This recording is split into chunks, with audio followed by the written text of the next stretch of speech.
नमस्कार साथियों, जय हिंद। सबसे पहले आपको हम बताते चले कि बिहार में जो शिक्षक बहाली हो रही है और जिसके प्रक्रिया में प्रथम फेज और द्वितीय फेज यानी TRE 1 से लेकर TRE 2 तक जो भी नियुक्ति हुई है, लगभग 3 महीने में 2 लाख के आसपास शिक्षकों की भर्ती हुई है।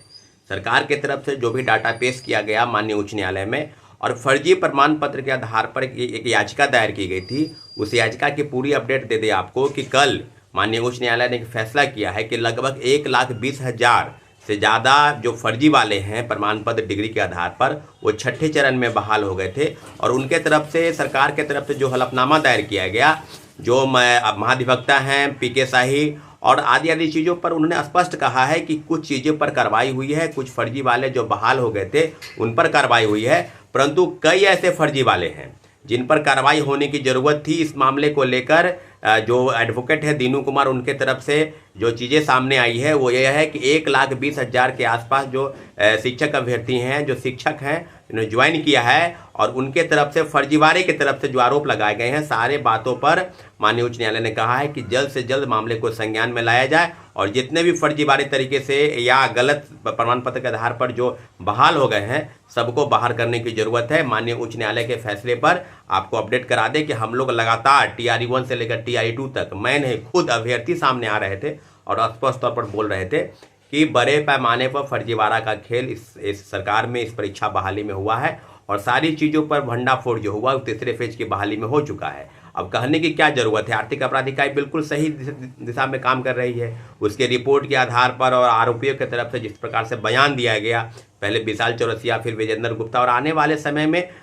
कोई भी चीज़ें स्पष्टीकरण के तौर पर आर्थिक अपराध इकाई BPSC के अधिकारियों से, उसके कर्मचारियों से पूछताछ की गई है, लिखित रूप से जवाब मांगा गया है और जो जवाब उनको मिलना है, जो देना है, उस जवाब का मिलान आरोपियों द्वारा दिए गए जवाब से मिलान होगा और सब चीज़ों पर स्पष्टीकरण के तौर पर बिल्कुल सामने हो जाएगी मामला कि क्या सरकार के तरफ से जो चीज़ें कही जा रही थी कि हम लोग ने जो बहाली की है उसमें किसी प्रकार का फर्जीवाड़ा नहीं है, बिल्कुल फेयर परीक्षाएं हुई है। तो अब इस चीज़ पर बिल्कुल ग्रहण लग गया है और सब चीज़ों पर 1 to 1 निश्चित रूप से TRE 1 से लेकर TRE 2 तक जिस प्रकार से आरोपियों का बयान आ रहा था कि फर्जीवाड़े का जो आरोप था उसमें कि उनको प्रिंटिंग प्रेस में छापने से पहले अब उनको जो क्वेश्चन वो PDF पेन ड्राइव में मिल गया और निश्चित रूप से QR कोड नहीं लगा हुआ था। तो सारे आरोपियों पर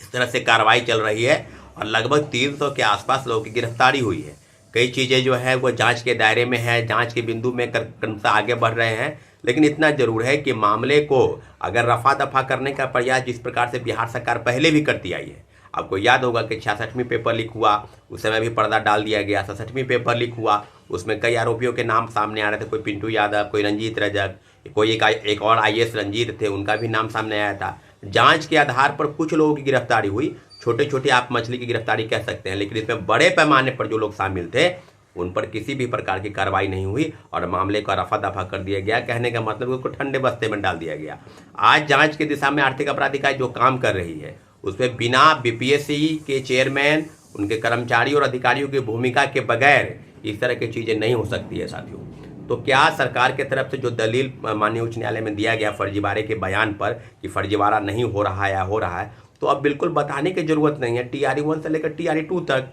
CTET fail, STT fail, domicile certificate, तो डोमिसाइल के बारे में सरकार का क्या कहना है? तो पहले स्पष्ट बोलते थे, खासकर तेजस्वी यादव जी 2020 के विधानसभा चुनाव में और उसके बाद में, कि हम जो है 90% बिहारियों को नौकरी देंगे। तो ये बात जो है देश के तमाम राज्यों की सरकार ने वहाँ के लोगों के लिए जो स्थानीय चीज़ें हैं, जो स्थानीय लोग हैं, वहाँ के जो सर्टिफिकेट, डोमिसाइल के सर्टिफिकेट बनवा कर और इस तरह के फर्जीवाड़े करके बिहार में नौकरी पा लिए। तो इस तरह की चीज़ों पर तो बिहार सरकार को संज्ञान लेना चाहिए। पहले डोमिसाइल लागू था, फिर एक बार हटा दिया गया। देश के तमाम लगभग 14 राज्यों के लोग बिहार में नौकरी करने आ गए और उसकी संख्या कितनी है, आप अगर विद्यालय में जाएंगे तो लगभग उत्तर प्रदेश की संख्या सबसे ज़्यादा है। तो फिर आधार, जांच का आधार तो उस तरफ भी बढ़ता है कि उत्तर प्रदेश के दोनों अधिकारी, BPSC के पूर्व चेयरमैन अतुल प्रसाद जी और SES शिक्षा विभाग के पाठक, दोनों यूपी के रहने वाले लोग हैं। तो जांच आप समझ लीजिए कि जांच कैसे कैसे हो रहा है और किन किन बिंदुओं पर आगे बढ़ेगा।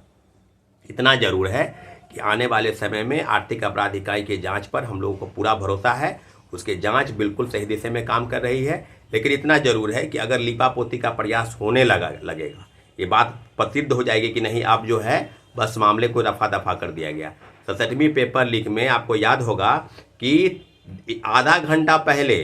वीर कुंवर सिंह कॉलेज में आधा घंटा पहले लगभग 3 अलग अलग कमरों में 400 लोगों को प्रश्न पत्र मुहैया कराया गया था, जिसका भंडाफोड़ हुआ। तो वो 400 लोग कौन है? आज जो 300 लोग जो गिरफ्तार हुए हैं हजारीबाग में, उन लोगों की गिरफ्तारी पर बीपीएससी क्यों नहीं नोटिस निकालती है कि इनका नाम, क्रमांक, 21 फेज की बहाली में कौन से क्लास में थे, उनके पिताजी का नाम, सब आपको बताना होगा। तो उस पर तो बीपीएससी तो खुद संदिग्ध है, बीपीएससी पर तो खुद जांच चल रही है। तो जो जांच कर रही है वो क्या बताएगा कि क्या आगे क्या होगा। लेकिन इतना जरूर है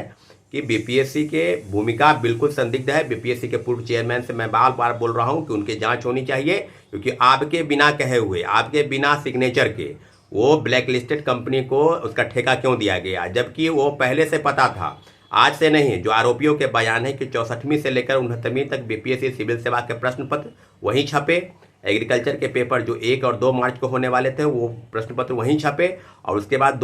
तीनों फेज के बहाली के प्रश्न पत्र उसी ब्लैक लिस्टेड कंपनी जो कोलकाता की कंपनी है सिक्योर प्राइवेट लिमिटेड, वहीं पर छपे। तो ये बात अब बिल्कुल कहने की जरूरत नहीं है। बिल्कुल आप समझ लीजिए कि कोर्ट से सब चीज़ों पर फर्जीवाड़ा के बयान, फर्जीवाड़ा जो चल रहा था उसका खेल का बिल्कुल पर्दाफाश होगा, और सभी लोगों का जांच, जो लोग गलत प्रमाण पत्र के आधार पर नियुक्त हो गए हैं उनके जांच बिल्कुल फिजिकल रूप से दोबारा होगी। मुझे भरोसा है माननीय उच्च न्यायालय के फैसले पर, और माननीय उच्च न्यायालय ने बिल्कुल सही फैसला किया है। आने वाले समय में ये बिल्कुल दूध का दूध और पानी का पानी साफ हो जाएगा साथियों। और जो भी चीज़ें हैं, कई मामले सामने आ रहे हैं कि आगे क्या होगा, लेकिन इतना जरूर है सब मामलों पर 1 to 1 जाँच हो रही है। ठीक है, धन्यवाद।